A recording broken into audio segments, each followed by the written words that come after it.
All right, folks. Good evening, WNBA and women's basketball fans. Glad to have you folks with us here, and welcome into the WNBA 365 Network, your 24/7, 365 comprehensive home for everything revolving around the WNBA and the rest of the women's basketball universe. Joining you folks here following tonight's coverage, and tonight's games, I should say, in the WNBA. Hopefully, you folks enjoyed the four-game schedule. But with that, folks, we begin tonight, though, on this extended edition of our program tonight. Joining you folks with some old faces back with us. Joining us tonight is Eric Nimchok, the WNBA writer from today's Fast Break in Elmhurst, Illinois. Of course, Crystal Thomas up in Los Angeles, and also Reagan Patrick also joining us. And we could potentially be joined by Tanisha Stewart sometime soon, but Cal McClurg also joining you folks here from Studio 171 in San Diego. Eric and Reagan, very good to see you guys after what's been a pretty long break for you guys. How's it going tonight? Good to be seen. Yeah, same. Of course, folks, Facebook and Twitter wide open for you folks like normal at facebook.com/WNBA365 or hit us up on Twitter at WNBA365 at Calimac3 at _rap RAP24 or at Nemchocky or at Puck1010 with the hashtag WNBA365 or, of course, on our Facebook page as mentioned. But, of course, guys, before we get to anything in regards to tonight's games and some talk from last night, of course, more so we talked about this early in the day, though, about sort of continuing on the network coverage, of course, of the very sad, tragic news of in the women's basketball world yesterday, of course, with the passing of legendary Tennessee Lady Vols head coach Pat Summitt. We actually put out a story today that I had wrote out today on the network website that you folks can catch on WNBA365.wix.com/WNBA365. We'll just kind of go around the perimeter first. And, you know, Reagan, I know that perhaps this the news of yesterday, I think, probably hit home more with you and Crystal as being our two resident basketball players on our network broadcast team.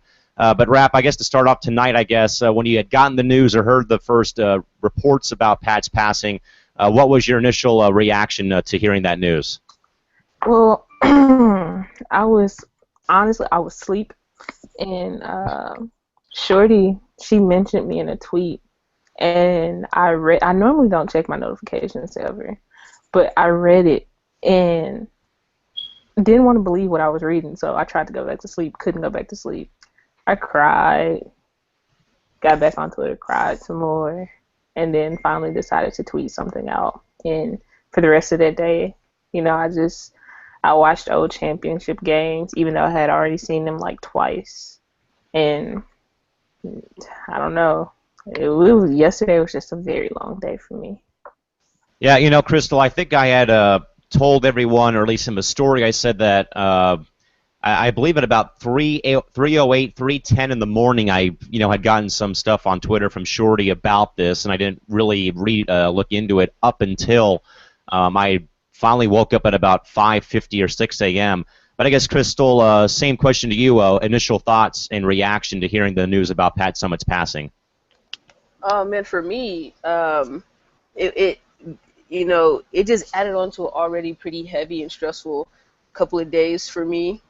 Anyway, it was a legend. I mean, it just sucks when you lose somebody of that caliber, because there will never, ever, ever be another Pat Summitt. There will never be someone who could possibly ever do the things she's done, and it was pretty sad. I mean, it was like Reagan. I was awake, but like Reagan, it was really early in the morning when I received the that notification on Twitter, and like I said, it was already a heavy day for me. I didn't really get any sleep, and that kind of just piled on. So it sucks, and I just pray for her family, and I hope that they will be okay at this time.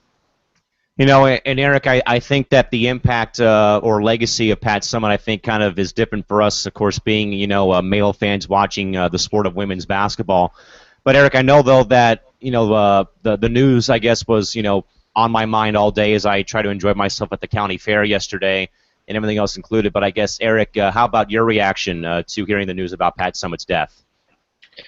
Well, if you all know me, then you know that I am not an early riser, so I can't just say, yeah, I woke up in the morning, and because it wasn't morning, okay, it was afternoon.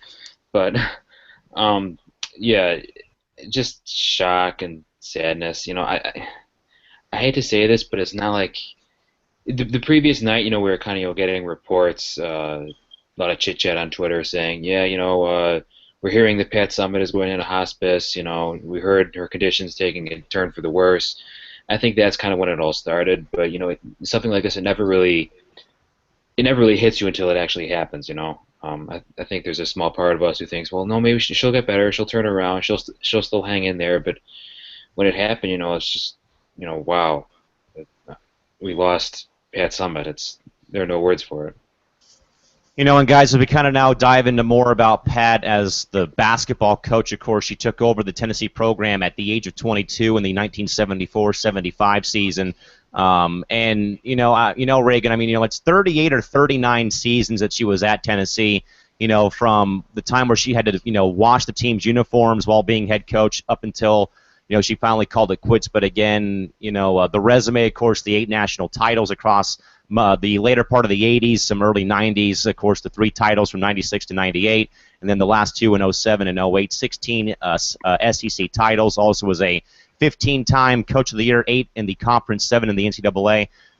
Was also named the Coach of the 20th Century, and was also awarded the Presidential Medal of Freedom in 2012. And Reagan, I know that the resume, of course, speaks volumes. In this case with Pat Summitt. But I think, though, that the point I talked about with Marquez Anderson on the morning show yesterday in my story, and also, of course, was not about Pat. It's in my case, it's not about Pat's winning in the stuff on the court, but for me, more importantly, it's something that every college coach and high school coach would dream and would love to have: a perfect 100% graduation rate in the classroom. Pretty much abiding by, if you don't go to class, you don't play in the game, or if you miss practice, you don't play in the game. Reagan, in your mind, how much weight, I guess, does that, perfect stat, again, of 161 students under her program in 38 years, all of them, graduating from college and achieving, scholastic dreams again? I mean, I think that holds a lot of weight. I mean, you have these coaches that say, oh, yeah, we make them go to class, we make them do well in class.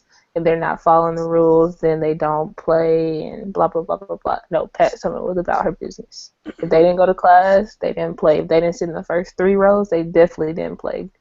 Going to class just wasn't enough for her. Like they said, they had to sit in the first 3 rows. She made sure they sat in the first 3 rows. She made sure that their grades were good. And when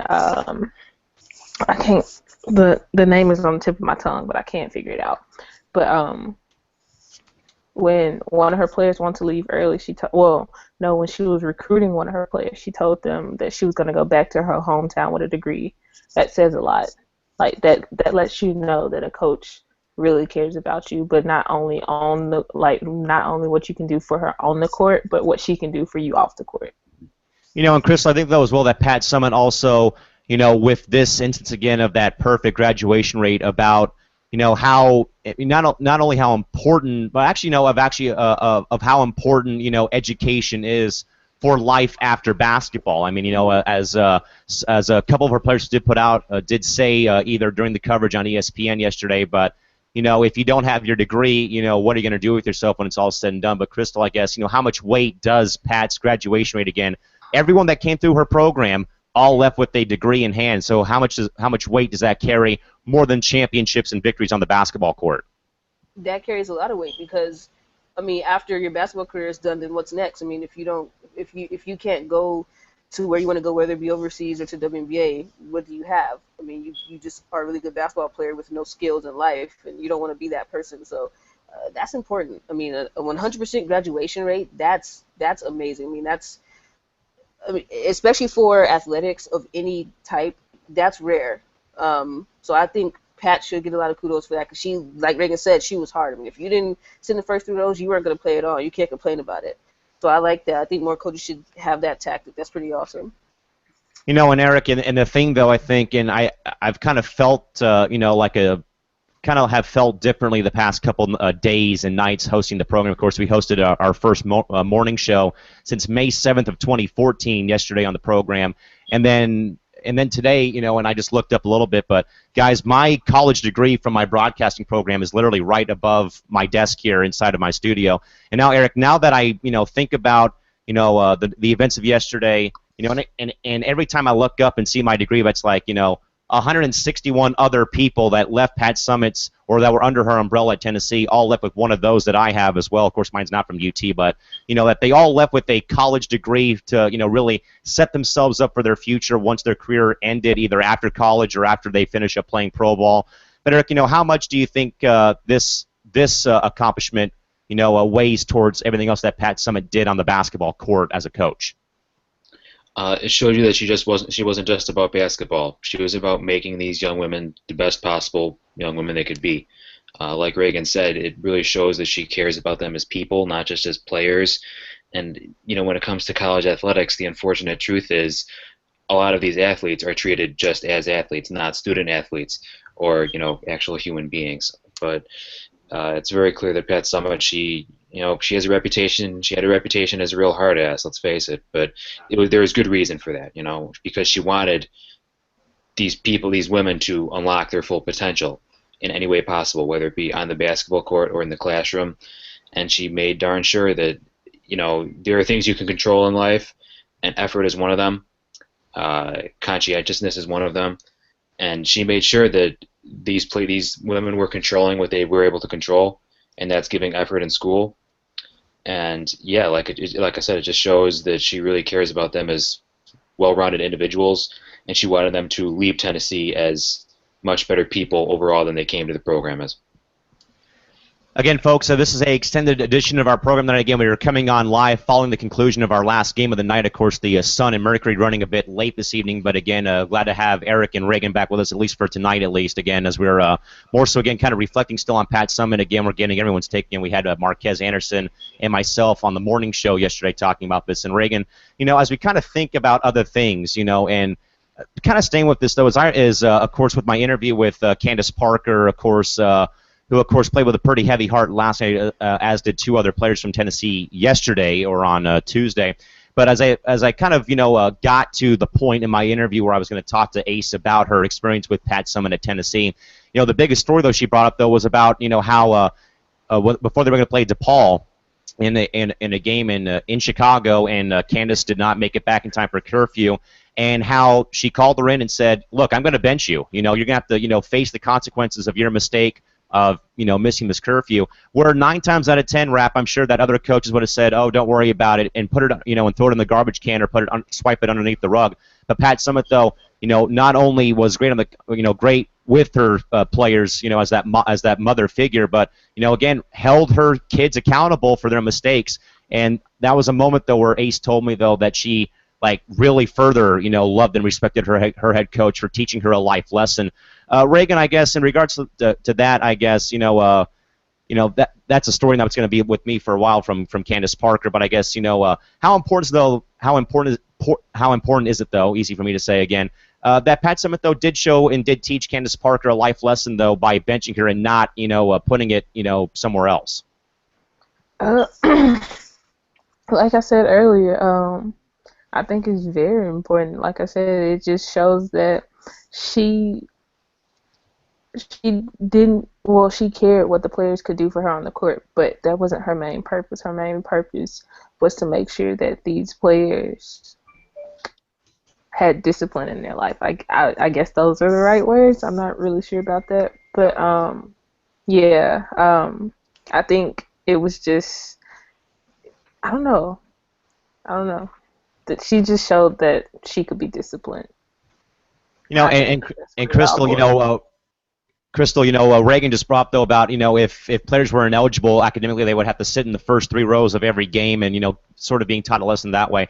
But again, I think, though, that now in 2016 that a lot of coaches at any level don't really implement this type of system in regards to either the academic ineligibility with the players sitting in the first 3 rows behind the bench, or even in this case, someone missing curfew, and again, teaching, pretty much a life lesson, pretty much in a very small way. And again, other coaches would probably, say, you're the best, this is our best player. What do we do with this? But Pat Summitt didn't really care. She said, hey, we're sitting you for the first half of this game in front of all your family and friends. We're going to embarrass you for your mistake. But I guess, Crystal, what are your thoughts, though, again, about seeing Pat Summitt, again, really holding her players to a higher standard of, and not just excellence on the court or off the court, but also on the court with this type of incident?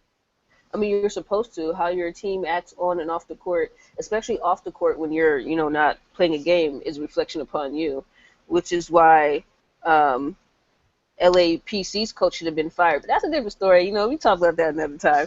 But how your players are off the court is a reflection on how you are. And a lot of the times you don't want to be looked upon as like, oh, you can't control your players. Your players, they don't know how to act. Your players do this or do that. So I think it's actually good to have a coach that cares about the players that much. Because you don't want to hear rumors about your players. You don't want to hear things about your players that can affect them for life and possibly mess up their future. So I'm okay with that, actually.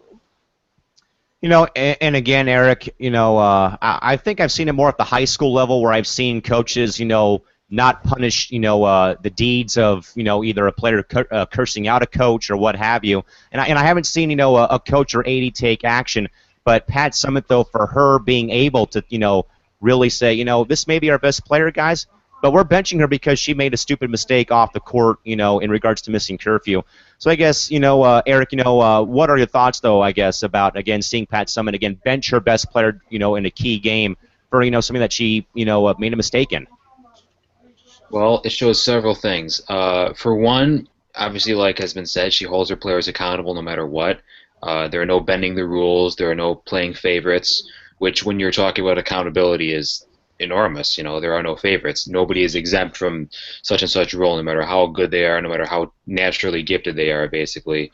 It just shows that they all have a common goal to work towards. You don't come in, nobody's coming in with an extra leg up on somebody else. Right.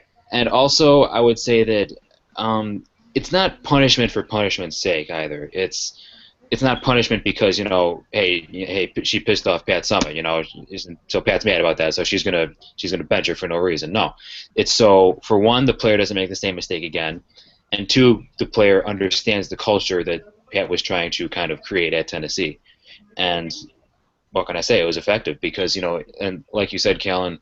A lot of high schools and colleges don't do that with their athletes, and what does that say about the program? Exactly. When these young adults, some not even really considered adults, if you want to say that, like they basically have more control over the program than the ads and the coaches themselves. That's not right. As Gino Auriemma once said about the Atlanta Dream, the inmates are running the asylum. I think you can all guess who he was referring to about that. There was none of that at Tennessee under Pat Summitt, and that gave her enormous credibility. We are now, folks, privileged to be joined now by Tanisha Stewart up in Los Angeles. And, of course, Shorty, you actually broke the news to most, I think all of us or a few of us in this hangout. And, again, at about 3:08 or 3:10 Tuesday morning over here on the West Coast. Shorty, when you had finally seen the report, sent it out, I guess, what was your initial reaction to hearing about the news of Pat's passing?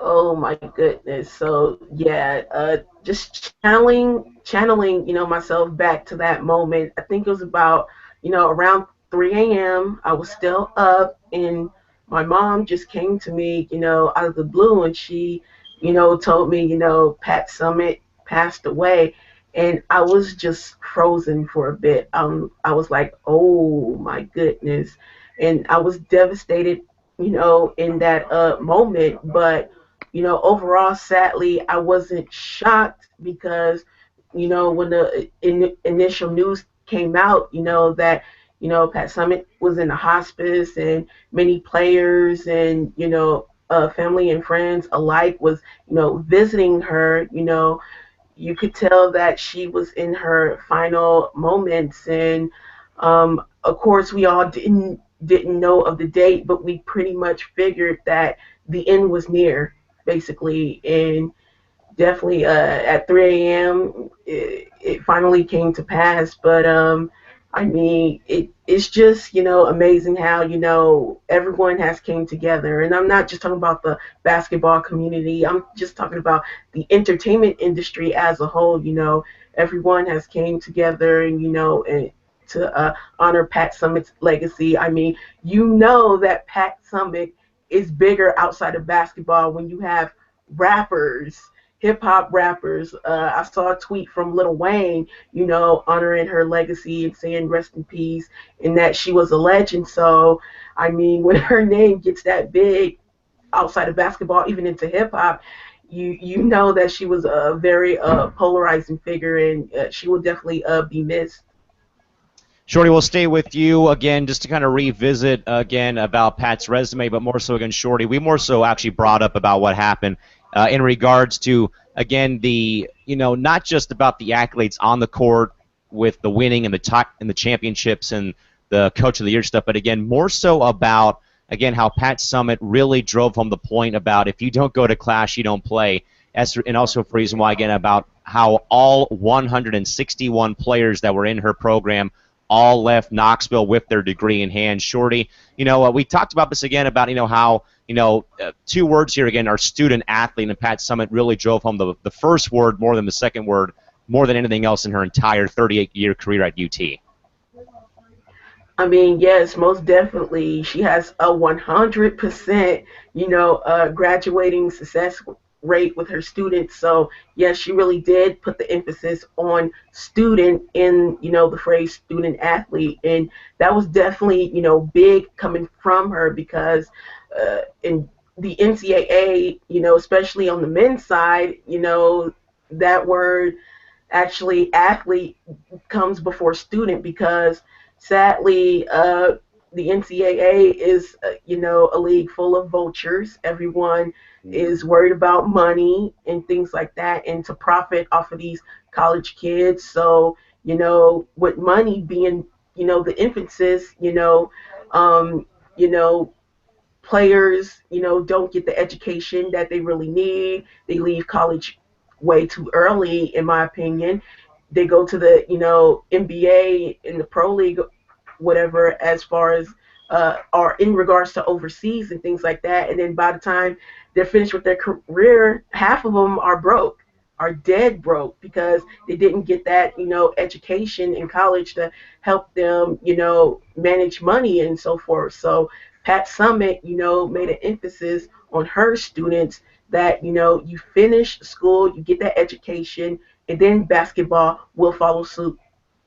Again, folks, we will be getting to our regular show sometime soon. Again, probably at the top of the hour more than anything else. Again, I wanted to make sure that we took some time here again to get to some thoughts from all of our panel members about Pat Summitt. Again, her passing away on Tuesday from her 5-year battle with Alzheimer's. Again, we will get to the games from tonight later on in this extended edition of our program tonight here on the WNBA 365 network. And again, Shorty, staying with you once more on this.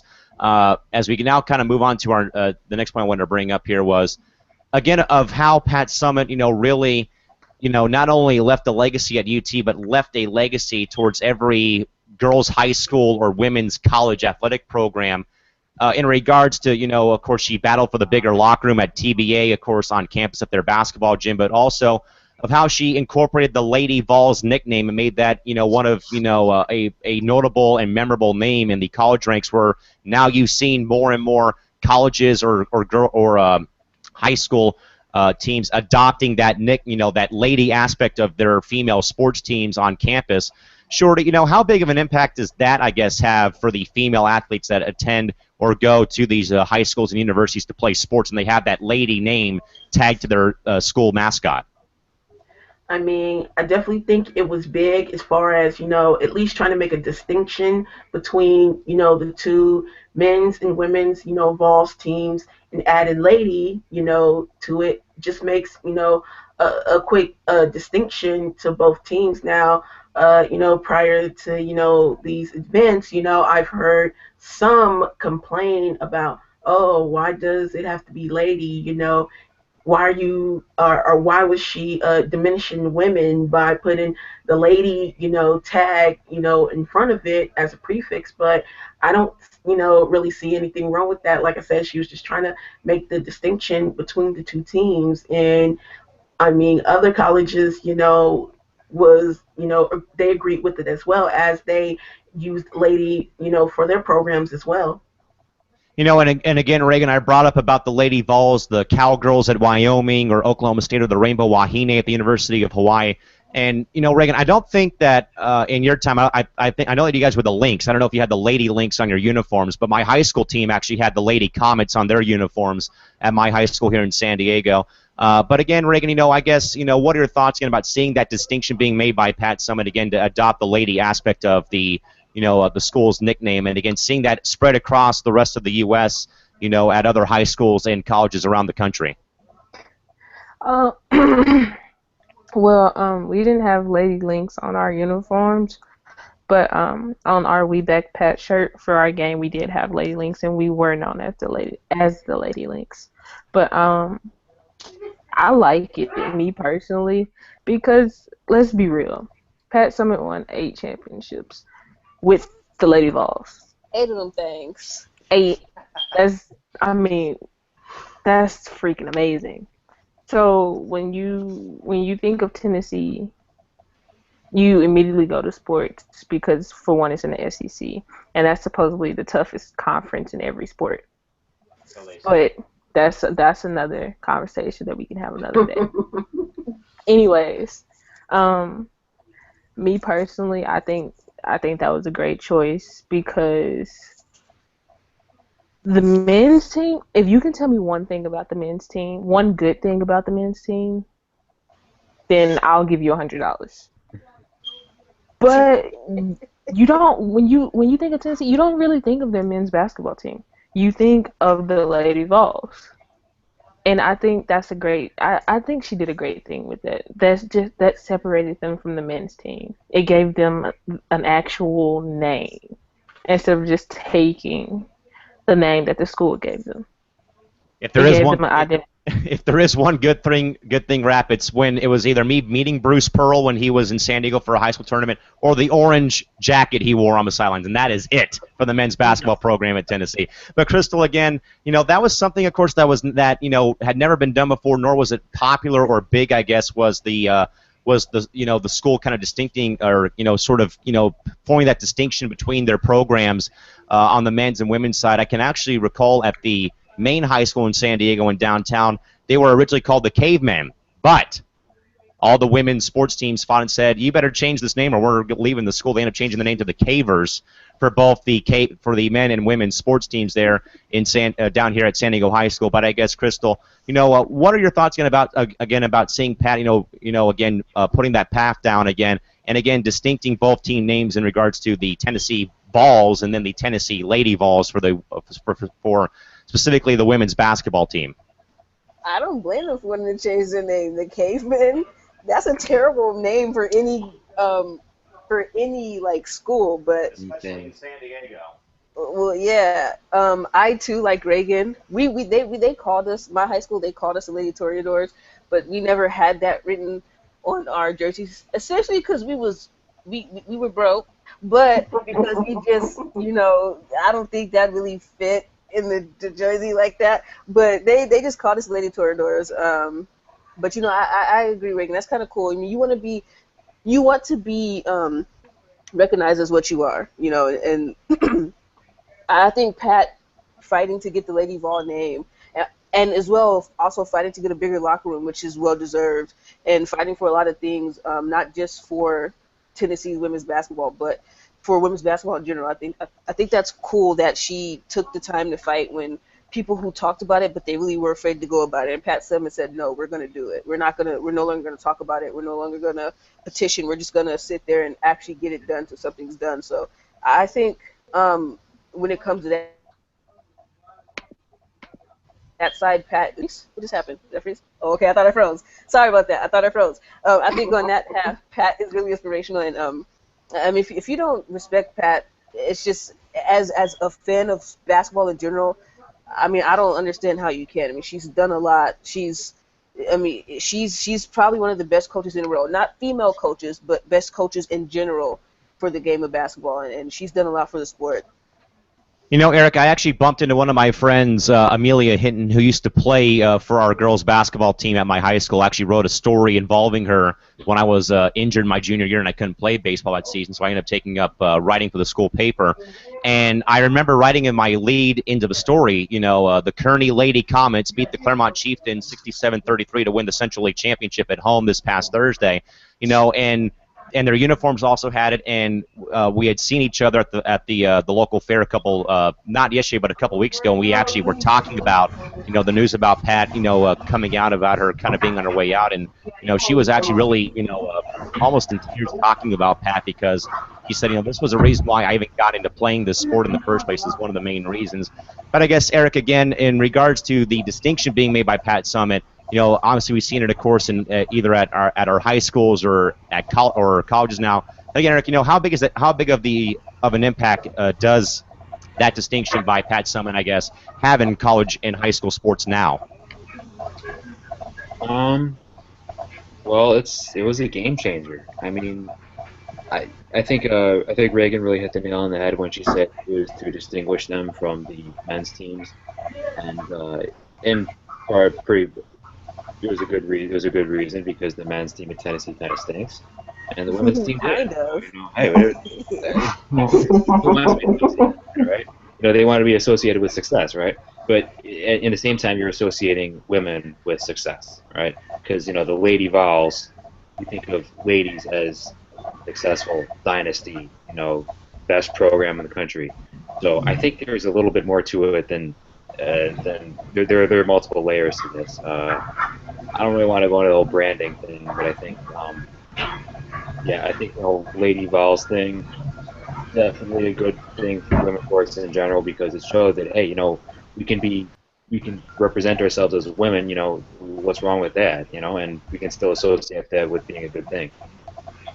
Of course, Shorty, the thing that Marquez Anderson and myself really talked about yesterday was, again, of how it wasn't just Pat Summitt, but also Gino Ariema, who really put this sport on the map in the 90s and 2000s up until 2012, when we always had the annual Tennessee-UConn game in the regular season or a finals matchup or a tournament game somewhere. But Shorty, of how that, of not only just Pat, but of course with Pat and also with Gino, but more so with Pat again, of her advocating for primetime home games, but also media coverage. CBS, ESPN, NBC, you name it, those games were on. Tennessee was always on or has and probably will always be on national TV now. But, I guess, Shorty, as much as we always talk about, the WNBA needs more media coverage, women's basketball needs more media coverage, but we can thank Pat Summitt for even giving us the chance to have women's basketball or women's athletics in general on the national stage of television. Shorty, what is Pat's final impact, though, on women's sports, but also women's basketball on television networks? I think, her advocating for more media coverage, for, women's college basketball not only impacted, the NCAA, the WNBA, but I think she's the reason why, the LPGA, is on TV, women's soccer, and tennis, volleyball. She is the reason for all of that because she, demanded respect in a time where, people wasn't trying to listen to it, but she fought for it, and she stood up. She stood out of the pack to, hopefully have that accomplished, and she, got it through, and she's the reason why, women today, are seen on TV, even if the coverage as of now is still kind of minimal at best, but still, she fought for it and got it through, and all those other leagues that I brought up should definitely, honor her just for that. Reagan, I'm sure that perhaps I know that in regards to media coverage, of course, it's because of Pat, but I would also say maybe without Pat Summitt, also kind of being tied for Title IX reasons, but also I don't think if it was for Pat pushing for women's sports on television, there wouldn't probably be a WNBA. There wouldn't be as many women's soccer leagues as we've seen come and go, and now at the NWSL, at least on the web at this point, or we really would not see women's sports except maybe the Olympics being shown on television. So I guess, Reagan, again, how much of an impact, I guess, does Pat have on, again, having not just women's basketball, but again, more and more women's sports being shown on television? I think she had a huge impact on it. Like I said, she won 8 championships. 8, not 1, 8. And of course, Gino Gino's Gino, but he won 8. It don't. I mean, it gets better than that. You can win more than that, of course. But I feel like she really pushed the issue, and she made people listen to her. Like, she wasn't the type of person to just sit back and take what she could get. If she wanted something, she pushed until she got it. Oh, and another sad little detail.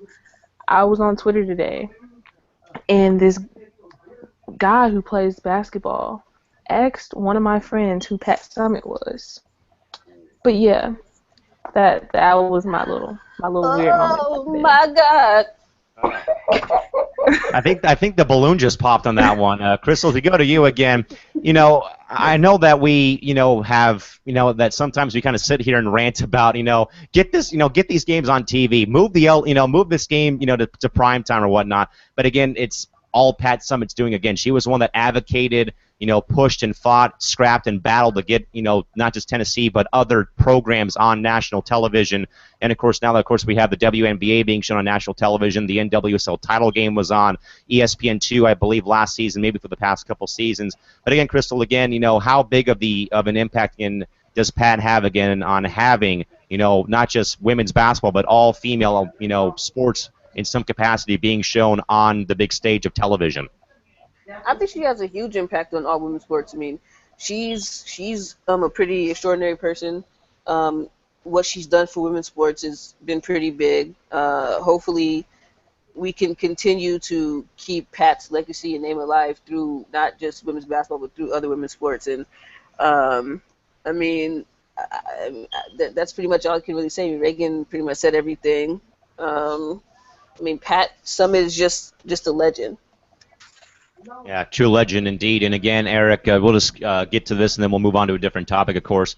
But again, Eric, I think if it wasn't for, me watching Candace Parker dunk twice in the game, or dunk in a game against Army on ESPN, I wouldn't have known about Candace Parker or even known about, Tennessee when I was going through my little bit of a gap between 2004 to 2008.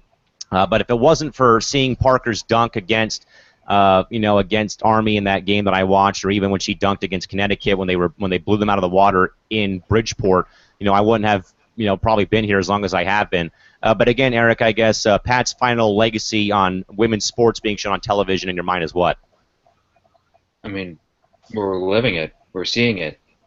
Pat Summitt's legacy, her influence is not something that is just going to go away now that she's gone. I mean, just the amount of influence, the amount of pull she had. How many championships did she win? 8. Eight of them things. So she demanded respect. You can't take. It comes to a point where you can't ignore that. If somebody who wins 8 championships says, "Hey, I think these games should be on TV," people say, well, she could have a point. 8. So, and that's not going to change. It was a tremendous jump start. And we might not see something like that ever again. But like I said, just my friend Tanya, she had a good point on this on Twitter. She said, "The world will never lose Pat Summitt, as who she was and what she did will be around forever. We simply won't have her physically." And it's totally true, because her legacy lives on in the world of women's sports now. Women's sports would not be where it's at if it weren't for Pat Summitt and her accomplishments. So that's all I have to say. Reagan, we're going to go to you on this because you brought up about the We Back Pack game, and I believe it's going to become an annual tradition now for all of eternity, and now across the women's basketball world, from high school to college and then to the pros now, I think. We know that Tennessee really jump-started that. But Reagan, can you kind of talk about the experience that you had at least playing in this game, at your college? Because again, I know that this is now going to become a pretty big deal now in the women's basketball world. Or share the experience, I guess, for those of us that have not either played in one or probably have gone to one at this point. It was crazy. I was captain that year. It was senior year, and my coach. If you saw my coach, you would think that she was Pat Summit for some reason. Same coaching style, has an accent, country. It was kind of creepy. But my assistant coach, she was recruited by Pat Summit, and when we heard the news, my coach wanted to do something, so she called Pat up, had her autographs. Had her sign some balls, and she sent them back down, signed some pictures, sent her our team picture and whatnot. And we ordered T-shirts, we ordered wristbands. Sadly, I don't know where mine is. Somewhere around here, but my T-shirt's over here. Yeah, it was like I said, it was crazy. Like at a high school having a We Back Pack game, I think it meant more to us than it did to my coach, who was a huge Pat Summit fan. Like I said, my assistant coach got recruited by her, so they were all very close to her. But man, it was crazy because Pat had been to my high school recruiting players, and just to see like the whole high school come behind it and wear their shirts in the stands while we're wearing ours to warm up and the other team wearing theirs, it was a great sight to see, and I'm glad I got to play in it. And I'm sure, folks, that following Monday's news again, that we will probably more likely start seeing the We Back Pack games now. I think across every level of basketball for girls and women now. I think across high school, college, and the pros. At least I would hope, but we'll see what happens. Of course, when the time does come. And of course, Shorty, Gino Ariema was quoted as saying that Pat Summitt is now going to forever be the measuring stick of how college coaches measure themselves by in regards to success on and off the basketball court. But if it was not for those two and that Tennessee-UConn rivalry, the sport would not be on the map. It was put on the map permanently when they first had their first matchup. And again, they made that an annual tradition, either regular season or in the playoff or in the tournament somewhere. Shorty, what is the final legacy, though, of the Gino versus Pat UConn-Tennessee rivalry up until 2012 in your mind? I mean, it's going to always be memorable. So many battles between those two teams, so many historic matchups, and the national championship game. But, when they talked to Gino, he did admit that, the UConn program was built off of what Pat Summitt, was doing at Tennessee. So, they were pretty much, following the recipe that she set. And, it definitely turned out, well for UConn, as, they were such a dominant program, as well as Tennessee. So, I mean, we're definitely going to miss, those matchups between the two top programs. I'm wondering, in the future, will they ever reignite those matchups? Maybe, possibly, I'm not sure, but it would be interesting if they were to get the battle started up again in the future. And again, Reagan, obviously, Pat, 8 titles, of course. Gino, of course, now with 11, of course, with his UConn program. But again, I think back to those matchups in the 90s, the 2000s, up until the last game they played in 2012, of just how those games drew crowds, either in Bridgeport at Gamble Pavilion or at XL Center or at TBA in Knoxville, or if they played in a tournament game, of how that crowd was into it. It was live. And it was roaring for whoever you're rooting for, whether you were decked out in orange or in blue. But again, Reagan, what is the final legacy left behind by the UConn-Tennessee rivalry between Pat and Gino in your mind? When the UConn hate first started, but growing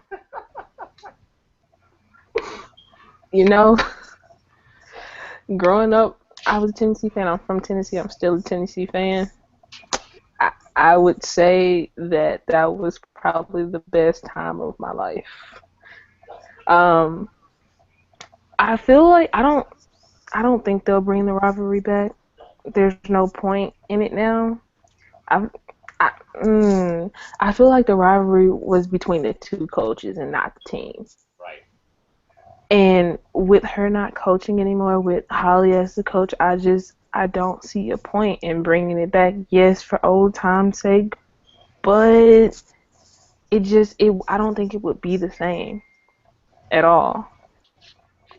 Yeah, no, I think I agree with you, Reagan, on that one. And just like it kind of lost its luster, lost its magic, or its mojo. You can kind of say with now that of course Pat has gone, of course now. But again, Crystal, I still look at that rivalry and say, that is the rivalry that, again, really permanently, forever put, this sport and this game on the map, in regards to, again, not just the college, but now the pro ranks again, of how these two coaches really, a combined, 19 championships amongst those two, 8 for Pat and, of course, 11 with Gino. But, again, they really put this sport, and made these players household names, with this rivalry. When it was being shown on ESPN or being shown on CBS, it really put this game on the map, for all of eternity. So I guess, Crystal, what is the last everlasting legacy amongst the Gino and Pat rivalry with UConn and Tennessee?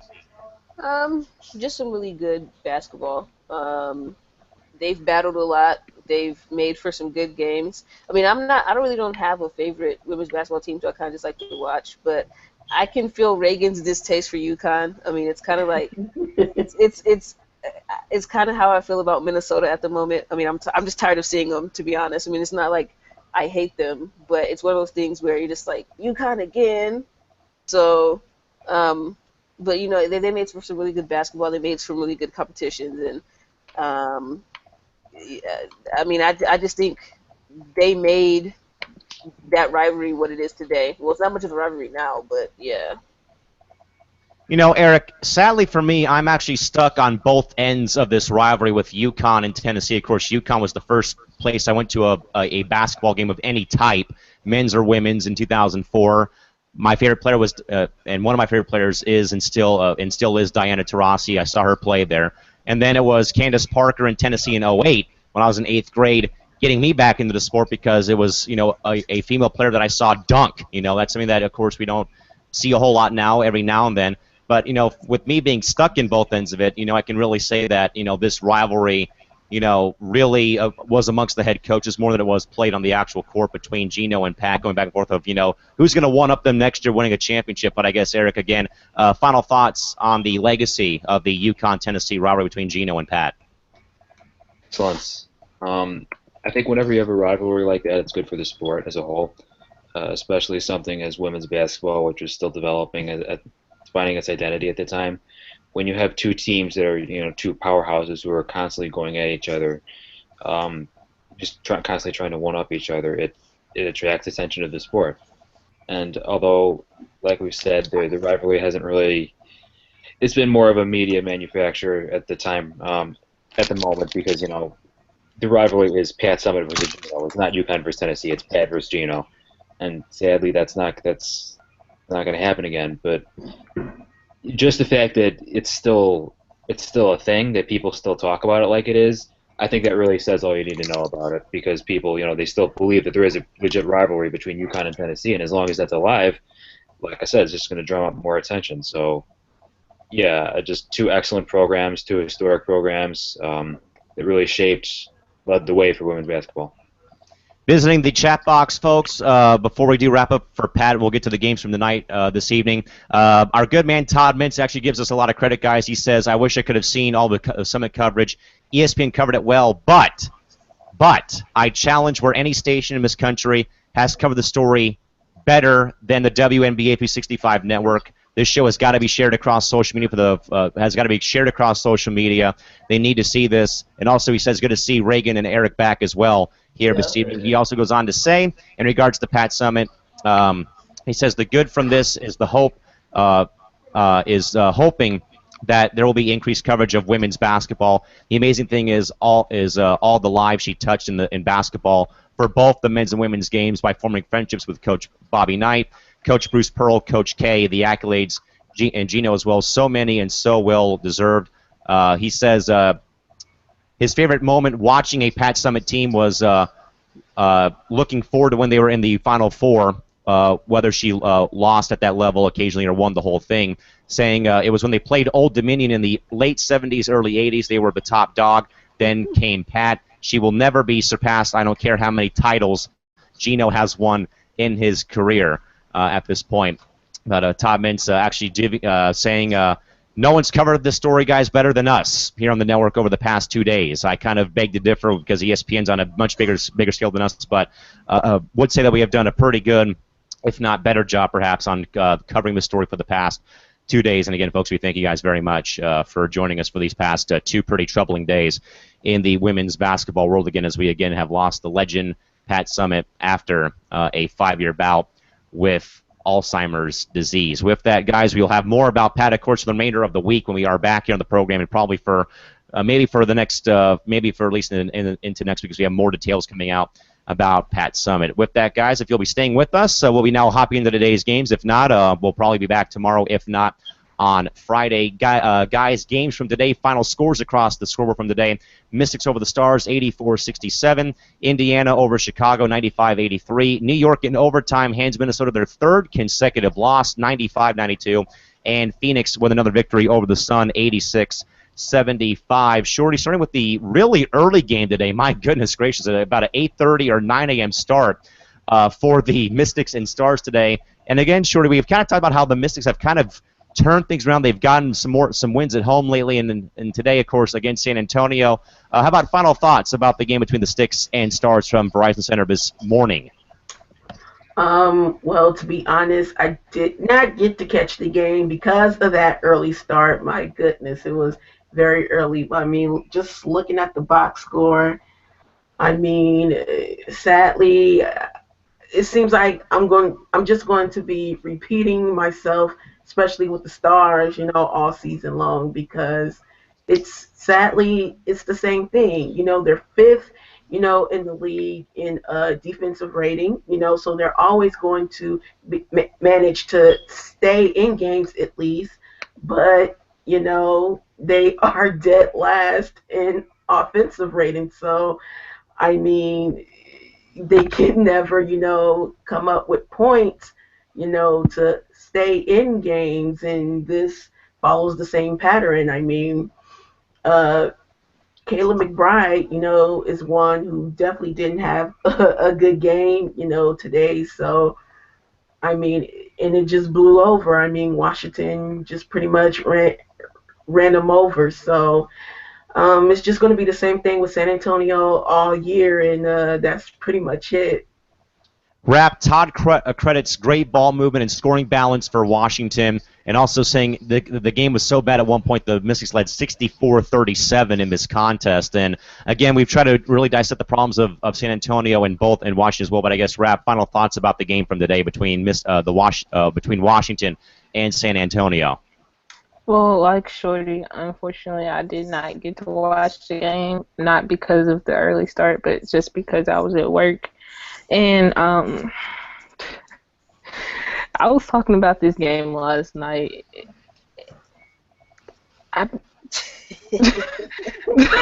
There are no words for these two teams. Like,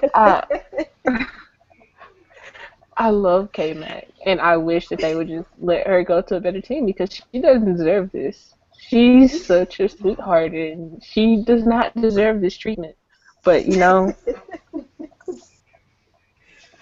I give San Antonio maybe two more years, and if they're not better by then, I don't know what to tell you. Washington, on the other hand, I have a little bit more faith in them. Not very much more, but at least they do what I don't know. Next person. Crystal, Todd also says as well, the Mystics were 0-4 to start. They've won 9 of their next few games, or 9 of their last at least 11 or 12 to get back, and seems like contention or back to par, seems like. But again, Crystal, how about thoughts from Washington and San Antonio from earlier this morning?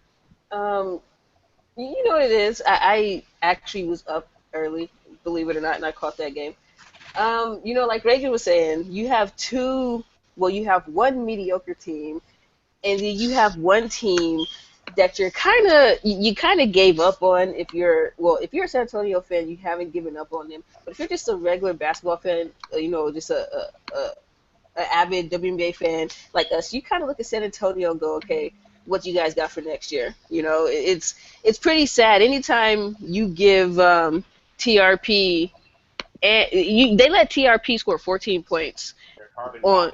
That's what I was gonna say. They let TRP score 14 points of 4 for 6 of shooting, and she didn't miss a free throw at all. They let her go to the line 6 times it seems like. And anytime you let a player that's not really, I don't want to call her like not a star because then it sounds like I'm being kind of mean, but anytime you let a player who's not really known to really uplift the team just dominate you like that, then that's what that's the issue. But as I like to say, when you have a team that's mediocre, you can't be mediocre with no work ethic, and you're not really seeing much of a work ethic from San Antonio. That's like when you're fat and mean, kind of doesn't go together. You got to be like fat and nice, or like you can't. So pretty much what I'm saying is, San Antonio just seems like they're not trying to work as hard as they can, and like Reagan was saying, for K-Mac's sake, it's kind of hard to watch. I mean, they have potential. They have Mariah Jefferson there. They have K-Mac there. They have Jane Appel. They have Derek Hamby. It's just something with that team is not right. They're missing a lot of some things. I don't know if they're just kind of giving up on Dan Hughes, which he's gone anyway at the end of the season, or if they're kind of just going with emotions. But it's something's not right with them.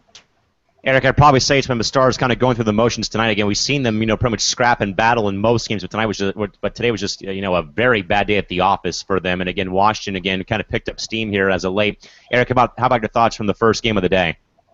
Well, all right. The Stars are a team where they're very process-oriented. They're very deliberate. They're very slow. Attention to detail is important for them. It's a typical Dan Hughes team, but probably not without the kind of high-ceiling talent. So, as Shorty said, they're going to scrap to stay in every game, and they've done that in many games this season. They keep the score low, they keep it close. They're usually competing, but if a day comes along where their shots aren't falling or they don't execute on a couple of possessions, they're going to get run out of the court, and that's what happened today. Well, the Mystics they're upstart. They're on a pretty good roll right now. They've got everyone healthy. Mike T's been complaining a lot about scheduling and not having healthy bodies, but he's got a full roster now. So now we're seeing what the Mystics can do, and I think they're on the upswing. Again, folks, Washington over San Antonio, 84-67. Next game we'll get to Indiana, Chicago. Fever win the game 95-83. Eric, we'll start with you since you were at the game tonight over there in Allstate. Again, we really have more so talked about again while you've been away from us is sort of like a disconnect between the players and coaching staff for the Fever. Of course, we know about Stephanie White taking the job at Vanderbilt, of course, from the season, and I guess that there's been like a very big disconnect between what seems like been a disconnect between the players and coaches. But I guess, Eric, thoughts about the game between the Fever and Sky this earlier today as well? Well, let's see, how do I put this?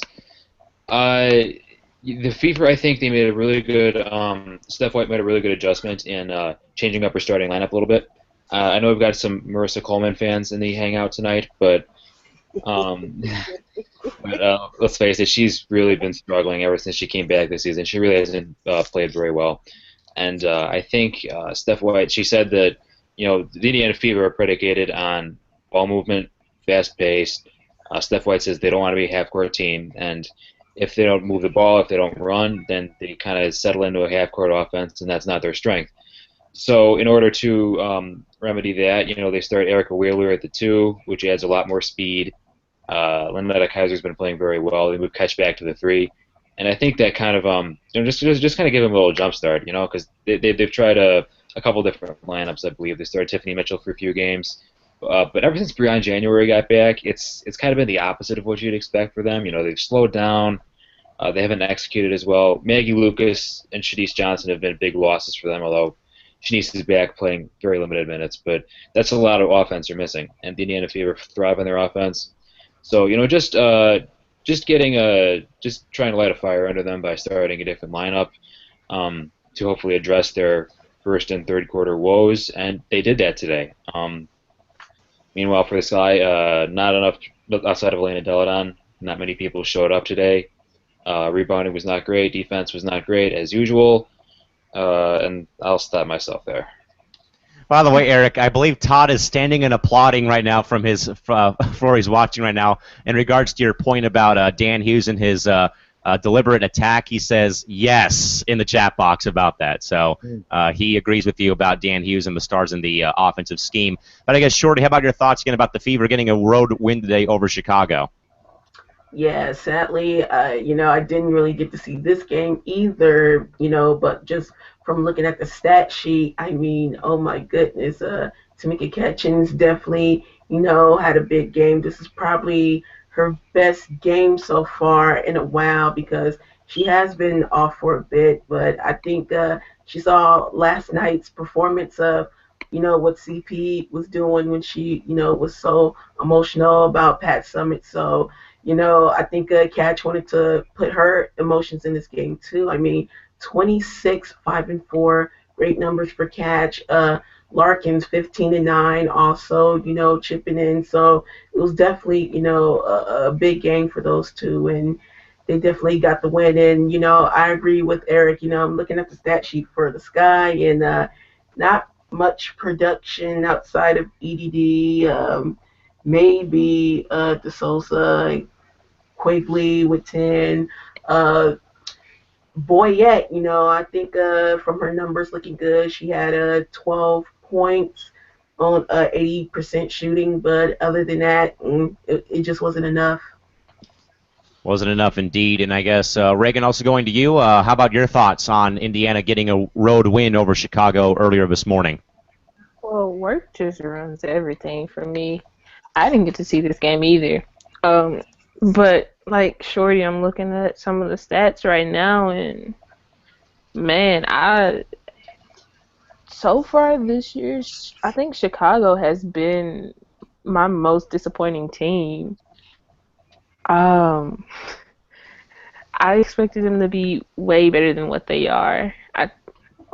They have to make some moves this summer. Well, not this summer. Over the off season, they have to make some moves.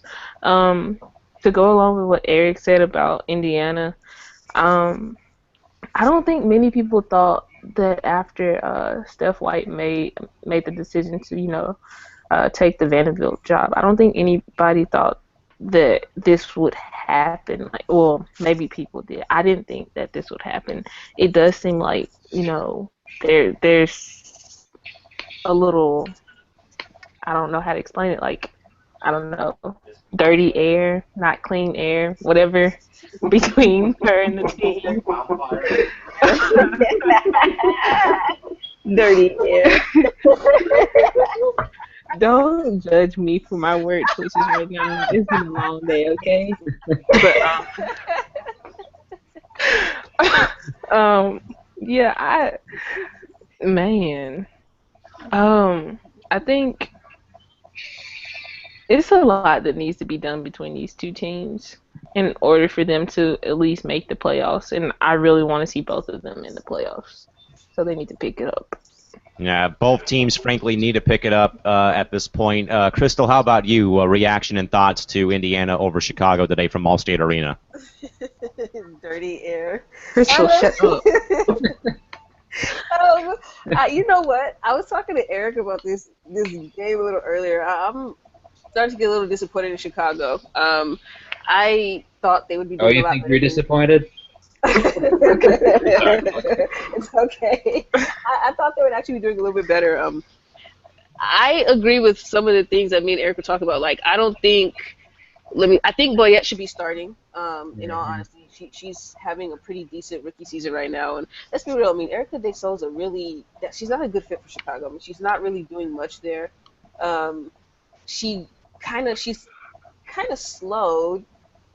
Trying to be nice about it. She's kind of slow. She doesn't really run the floor very well when they have their, when they have the fast, I like to call them the fast breakers. And the fast breakers are out there for them. And I can also see Cappy kind of slowing down a little bit. Cappy's age is starting to kick in. I think Quigley, if they put Quigley in the game a little bit more, it might work out for their benefit. But yeah, it's not looking so good for Chicago. I really don't really have any other things to say like that. I mean, I'm kind of disappointed, and I mean, these two teams were pretty much neck and neck as far as I want to say like skill set and how they've been playing. I mean, they're pretty evenly matched teams. Indiana's not playing as well either. I think that Stephanie White announcement really killed them. I think certain things like that should probably wait to come out. I don't know if she probably should have did that earlier in the season because ever since then, mentally that team has not been there. Their focus has been shifted somewhere else, and like Eric brought up earlier, Marissa Coleman. I do like Marissa Coleman, but I don't think he was referring to me. I think he was talking to Shorty. That's Shorty's favorite What? player.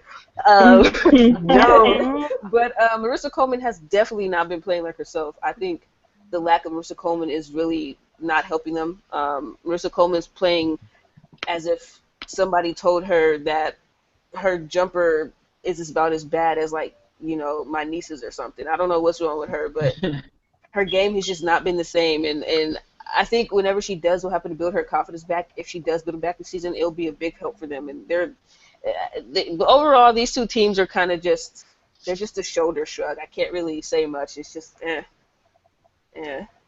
Final score again, folks. Fever beat the Sky 95-83. Next game, guys, Liberty and Lynx down to the wire and ends in overtime. The Liberty hand the Lynx their third straight loss, 95-92 in OT.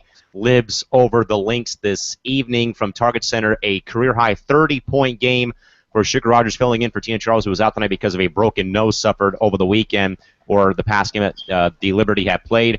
So, Shorty, uncharted territory for Minnesota, 13 straight wins, 3 consecutive losses now. I don't see any reason to panic for any Lynx fans out there or for the Lynx media. Of course, this is just, that one little stretch of the season so far. But I guess, Shorty, thoughts about the Liberty again winning a game in overtime, but more importantly in a very tough building to win in Target Center? Yeah, now this game I did get to see, and it was a pretty fun game. I mean, what is this? New York's 5th OT of the season.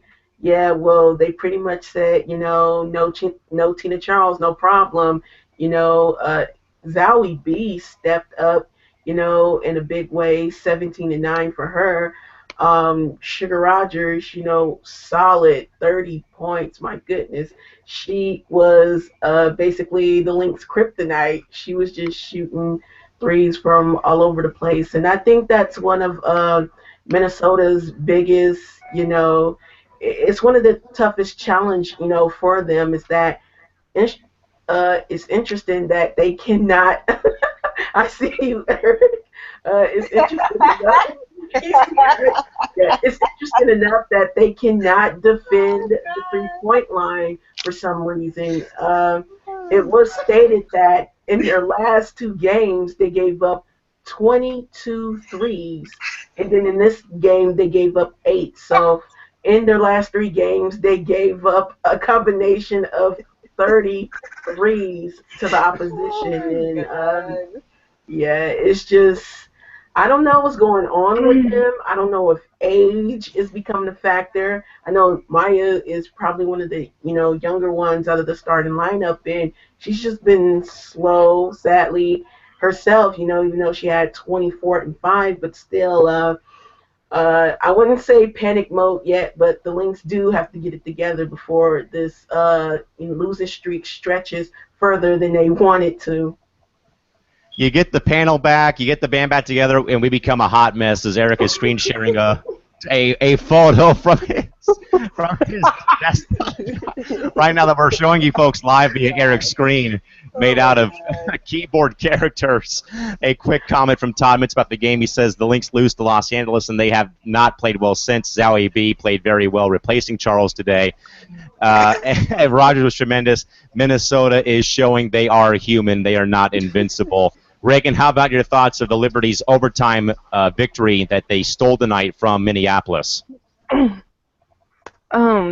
We were talking about this last night, and Shorty called it.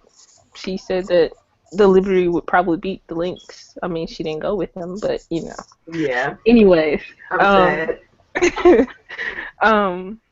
just it seems like the Lynx have just gone. They've run out of air.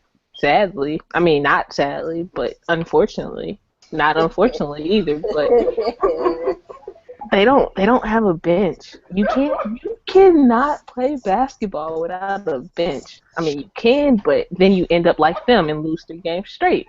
But we're gonna end this on a good note. I'm not gonna throw shade at Minnesota anymore. Don't they know that Sugar Rogers can play? Didn't they trade her away from? Didn't they trade her? They did.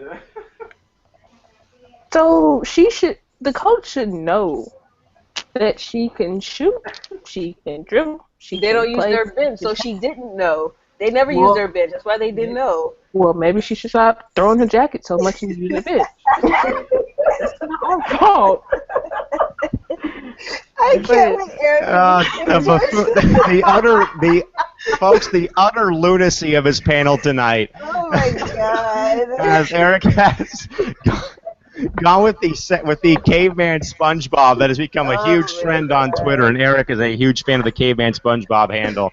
As that's probably, I'm going to probably say the tweet or caption is going to be when the Lynx lose 3 straight games after winning 13 in a row. Has me like ...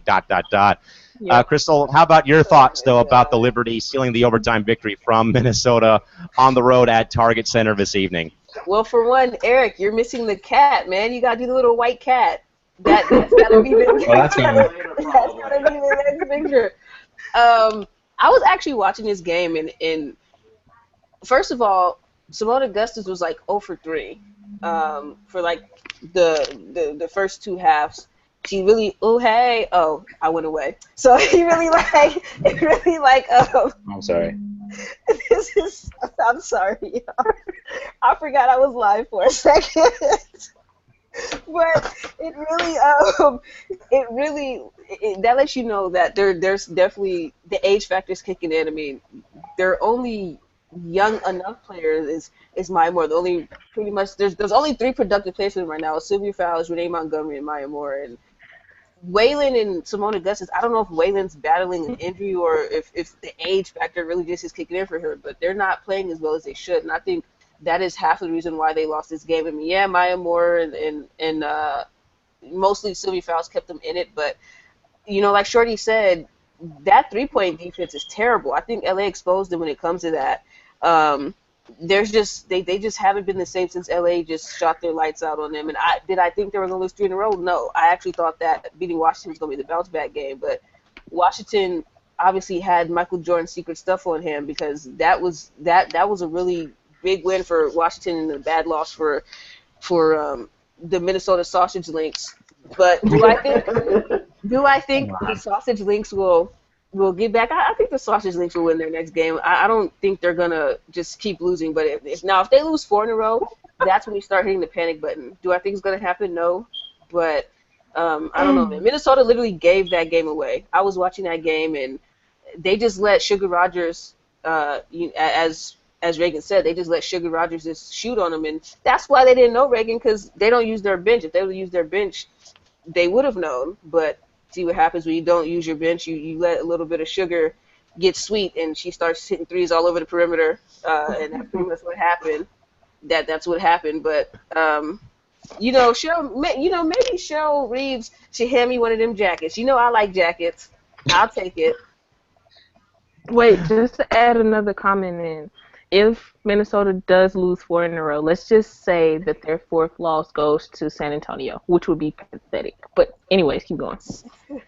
I don't see that. I don't see that happening. In the chat box, folks, a couple of comments for Todd Mintz. He says it's not about the age with the Lynx. He says, I think they were humbled and have lost their swagger somewhat, and the LA win stunned them. And Eric, in regards to Caveman SpongeBob, he says the sponge could outcoach Pokey. Eric should apply to replace Pokey, and he'll get the sky back on track. But Eric, how about your thoughts? Not about the comment from Todd, but about the game between the Lynx and Liberty again that sees New York win the game in overtime, and again Minnesota now with their 3rd straight loss. Okay, this is what happens when you trade Sugar Rogers and you don't think she's any good, and then she's dropping 7 3-pointers on you without Tina Charles. You're wondering what's going on. Tina Charles is out, but you don't know what's going on. The game's going into overtime and you lose. Yeah. The game. Give a lot of credit to New York. I think they really played well. Like you said, Zoe B stepped up, Kia Stokes stepped up. This is a game I think Sylvia Fowles should have feasted on, but nobody's taking me seriously with this picture, so I'm gonna get rid of it. But anyway,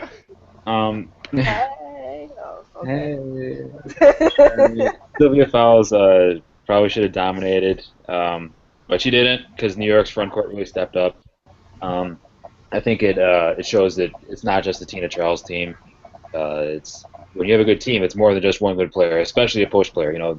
They play through her a lot, but it shows that hey, they're still capable. There are still plenty of capable players on that team, and they really gave Minnesota a surprise. I think Minnesota had a pretty comfortable lead in the second half there, but New York's bench especially really took it over, led by Brittany Boyd. I think was a pretty valiant decision by Bill Lambier, trusting his second-year player. Somewhat volatile, but it worked out for him. And yeah, solid, convincing road win for the Liberty. Two more comments, folks, from Todd Mintz. He says to forget about what occurred with the Lynx. He says that they will regroup, but the Sparks lost on them. He's convinced, and also says to Eric's White Cabot shows up. He says the Los Angeles Angels of Anaheim's Rally Monkey makes an appearance here on WNBA 365 with Eric, having fun with the pictures now. That is sort of keeping us sane tonight as we go back to the scoreboard for the last game of tonight, at least. Shorty, last game of the night, Phoenix over the Mercury over the Sun in the Battle of the Solar System, 86-75 from Talking Stick Resort Arena. Shorty, the Phoenix may have gotten themselves back on track. Of course, they also made that deal for Kelsey Bone a couple days ago while they were playing in New York on that East Coast trip. Shorty, final thoughts about seeing Phoenix winning the night, but also, again, seeing them sort of getting back on track after a very slow start. Yeah, this game, of course, that I did get to see, was sort of like a seesaw, in my opinion. It was, it was the Sun, not the Sun, excuse me, the Mercury, sorry, not the Phoenix Sun, the Mercury, they were up, but then when it got to the second quarter, the Sun, Connecticut Sun, was, getting back in the game, and it was pretty much close at halftime. And then that third quarter, another seesaw. Phoenix was up at one point by 19 in the third quarter, and it just all unraveled down when it got to the fourth quarter. And oh my goodness, Jonquel Jones, definitely had a great game, 16-9 for her. And the others, at least three other Connecticut players in double figures, 20 for Bentley, 18 for Thomas. But it just wasn't enough. And pretty much Phoenix got their third win of the season. And again, as well, also wanted to get from Todd. He also says that Penny Taylor was out tonight. He says Harding and Bone got some good reviews from Ann Myers-Drysdale for their bench play. Misty Bass minutes are down to very little. Did have 6 in the game. Reagan, how about final thoughts on the battle of the solar system between the Sun and Mercury this evening? Wait, is their stadium really called Talking Sticks? Yeah. It is. That's weird. Yes, it is. Anyways, like Shorty said, the game was a lot of up and down mess. Like, the Mercury were up big time in the third, and all of a sudden got back close. But I really like the way that Connecticut's playing. They didn't let the Sun run all over them like I thought they would. And also, just to add another person in double figures for the Sun, Strickland had 11 points tonight. So 4 of their players were actually in double figures, which is not bad, although they were shooting 38% tonight. And yes, Reagan, it really is Talking Stick Resort Arena, as I call it, TSRA, and you're also your host is also a talking stick with how skinny I am, and I have been referred to that as a nickname many times as well. Crystal, how about you again? Final thoughts again about Sun and Mercury tonight from TSRA. Well, looking at it, no wonder they lost. Diana Taurasi only had 11 points, but we all know Diana Taurasi hasn't really been playing well this season anyway. I don't know what it is with her, but there's just been something this year about her that seems to be missing. And again, Dupree seemed to go missing as well with Diana Taurasi. I think their games are on vacation or something. So if you guys so happen to be in France, wherever the rich people go, and you find, random souls playing basketball, give it back to the rightful owners, which would be Diana Taurasi and Candace Dupree. I do love them, though, but their games have been missing for a while. Brittany Griner had a really good game. Petrovic had 22 points, which is for a player like that, that's pretty good that they've got production out of her. That's pretty rare. But I mean, it was a good win for Phoenix. Phoenix still is one of those teams. They're on the up and up now. I think getting Lindsey Harding actually helped out for them. They now have somebody to move the ball. They really don't need Lindsey to score that much. They just need her to distribute as she's been doing, and she's been doing a pretty good job of that. And Connecticut, I mean, they're another shrug. What can you really say about Connecticut? I would have thought they'd have been better. I will say that they do move the ball a little bit better. They play a little bit better without Bone there. But it's Connecticut. I mean, I would have thought they did better.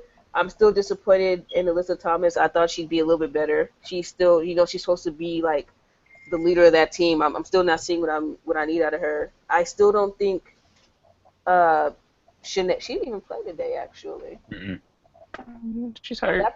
That I was actually about to say that, but yeah. So yeah, like I figured Shanae's not really 100%, but I mean these were, besides records, these were two pretty evenly matched teams, but it's good for Phoenix to get a win to build on their confidence because Lord knows they need it.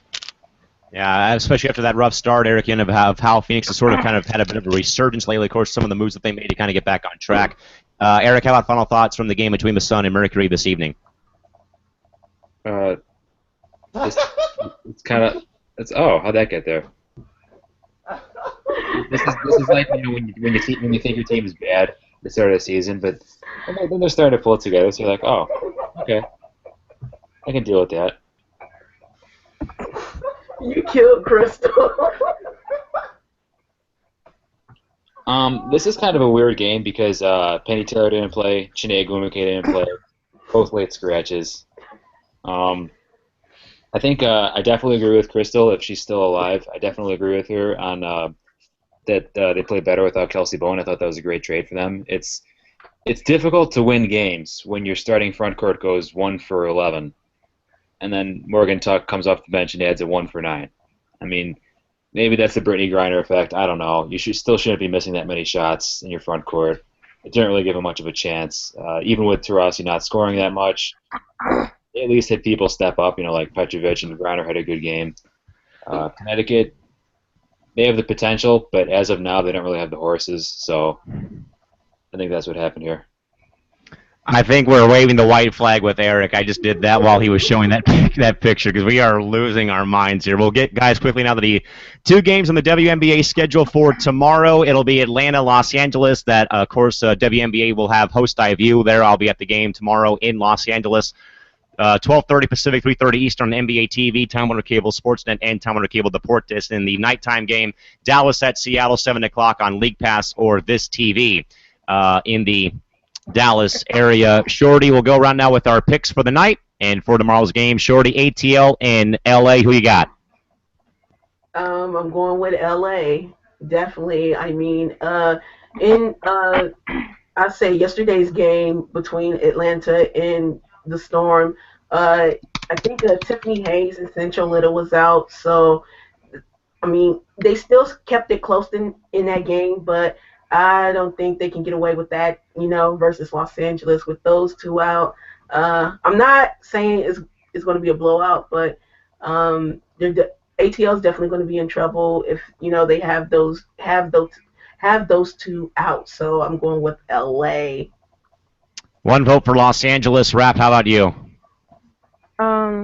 Definitely going with LA.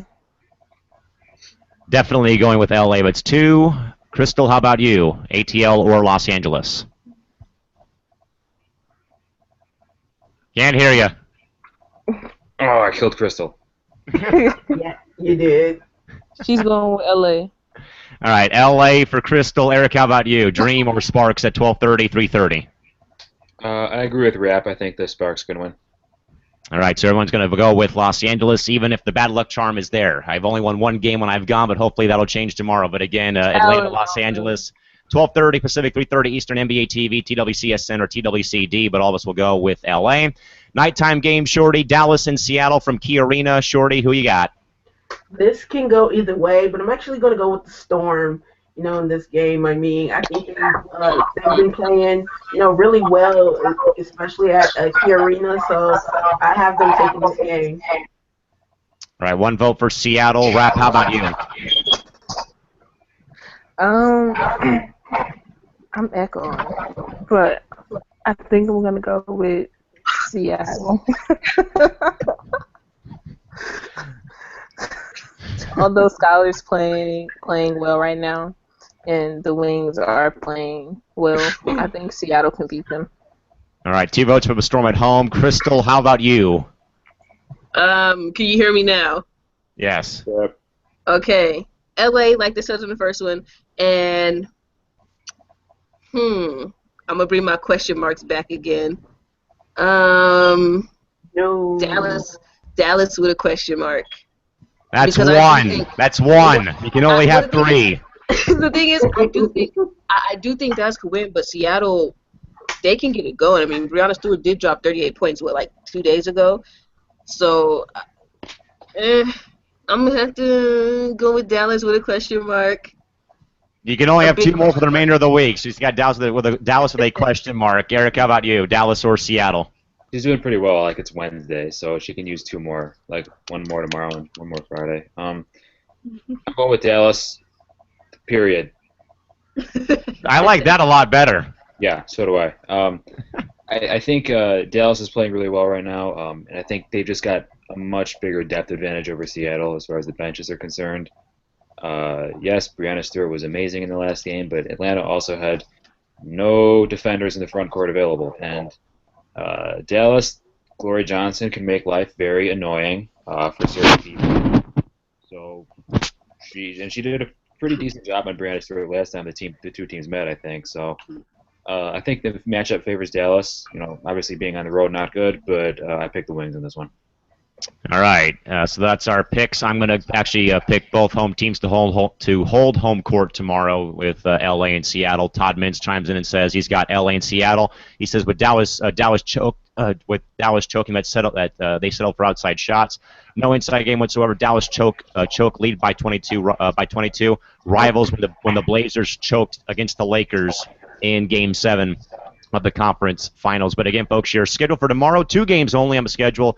ATL in Los Angeles at 12:30 Pacific, 3:30 Eastern on NBA TV. Time Warner Cable Sportsnet or Time Warner Cable Deportes or Storm will host the Wings at 7 o'clock on League Pass or This TV for tomorrow's games. With that, folks, for the Senate edition of the program, for Eric Nemchok, Crystal Thomas, Reagan Patrick, Tanisha Stewart, and Cal McClurry. As a reminder, again, Host iView returning tomorrow. Back here once more.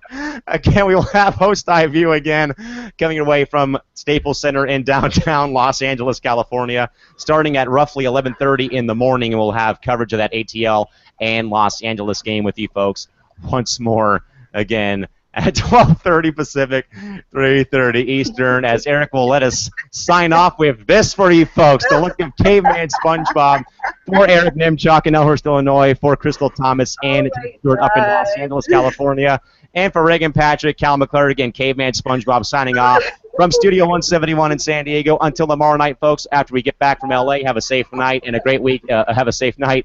Drive home safely. Thanks for driving by and joining us, and good night now. And by the way, Eric, he also says, Eric, take the Sky job from Pokey Chapman. We'll see you folks back here tomorrow, and good night. Bye-bye.